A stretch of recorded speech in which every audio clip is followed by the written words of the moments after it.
নমস্কাৰ, মোৰ নাম ৰিংকু তালুকদাৰ। যেতিয়া জুবিন গাৰ্গৰ ঘটনাটো ঘটিলে তাত এটা বস্তু আপোনালোকে লক্ষ্য কৰিছে নে কৰা নাই নাজানো, কিন্তু মই লক্ষ্য কৰিছোঁ। বিষয়টো হ'ল কি, যেতিয়া জুবিন গাৰ্গৰ নচৰদে ছিংগাপুৰৰ পৰা আনি আছিলে, আমাৰ দেশলৈ, ভাৰতলৈ আনি আছিলে, তেতিয়া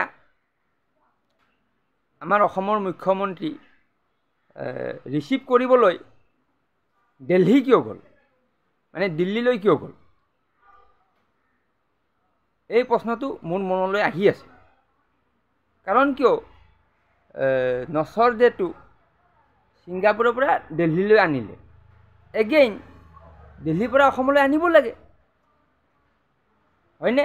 এম আই কাৰেক্ট? ইয়াত চাব দেই,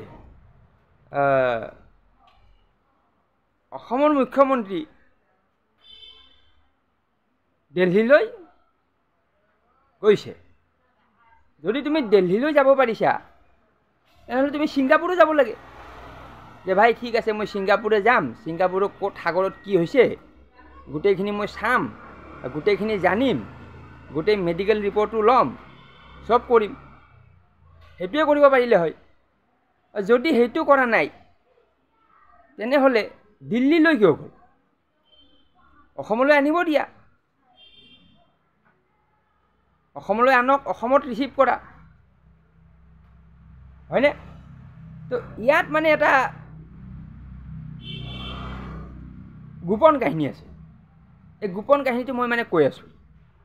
এই গোপন কাহিনীটো হ'ল কি, যদি অসমত যিসকল ব্যক্তিয়ে নচৰদেটো, জুবিনদাৰ নচৰদেটো ছিংগাপুৰৰ পৰা আনি আছিল, তেওঁলোকক আধা ৰাস্তাত গাইড কৰি দিলে। চিন্তা কৰক, কোনে আনিছিলে? নচৰদেহৰ লগত কোন কোন আহিছিলে? সিদ্ধাৰ্থ শৰ্মা,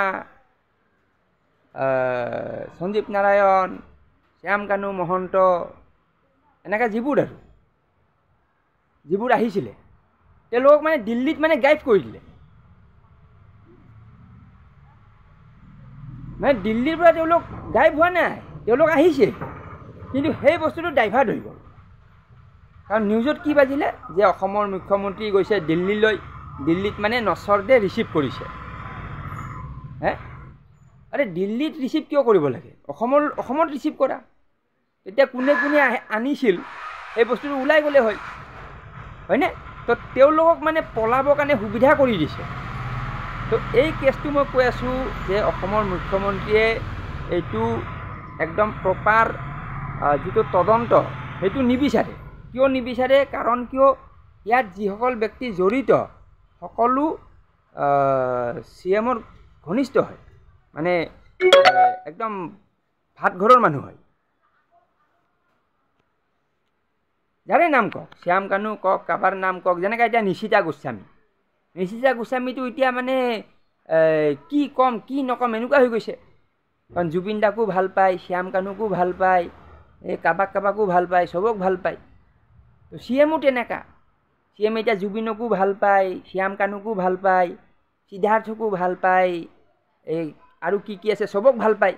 তো কাকো মানে ফচাব নিবিচাৰে।